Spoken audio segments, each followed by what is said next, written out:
Australia. But Oregon was the first school to show real interest, and the first school to officially offer me, and I took it and ran with it, and I could not be happier. It's worked out perfectly. Eric?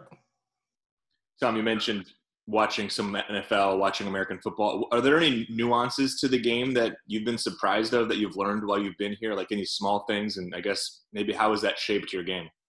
I don't know about that. I think the biggest thing for me, just seeing it in person on the sidelines, is I have such an appreciation now, seeing what these guys do on the offensive and defensive side of the ball. Normally I'm watching it at 5 a.m. on a TV in Australia. So seeing it up close and personal just made me appreciate it, the speed that they have, and, some of the athletic plays that, our players and players on the other sidelines, they make it just insane. So I think my appreciation for the game has just grown so much more since I've been here and sort of been immersed, in it and around it. Kevin Wade, 247 Sports. Just curious, have you made any connections with any of the other Australian punters that are here in the U.S., either college level or higher? Yeah, so, the Pro Kick family, so coming back to it, Pro Kick Australia is the academy that I trained with, and so did a lot of Australians who are in college around the country. But the Pro Kick Australia family is a real, and a very genuine thing. Once you graduate from that academy and you come to college, all the boys sort of stay in touch with each other. I'm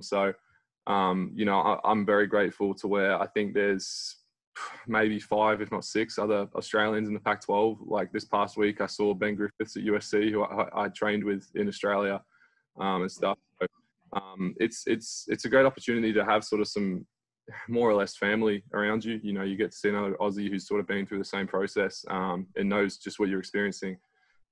It's really good. It does you good to sort of catch up with them and stuff. But I'm very lucky that we have I think 5 or 6 guys in the conference that I'm close with through the Pro Kick Australia ties. Hey, Rogerson, KZI. Tom, when you evaluate this year, looking back at everything that's happened since March through this moment right now, what has been the biggest thing you've learned from 2020? Just to take nothing for granted. This season more than anything shown us that, overnight things can flip switch and you can wake up and, suddenly half the team or, a good amount of players are, out with contact tracing or just anything in between. So, the biggest thing I've learned is just not to take anything for granted and stuff. And that's reflected in my personal life too. It's just been a really long year, just as I'm sure it is for everyone, and a lot's gone on. So I think just, not taking everything for granted has been my biggest lesson from 2020 for sure. That's all we have for you, Tom. Appreciate your time. Awesome. Thanks heaps, guys.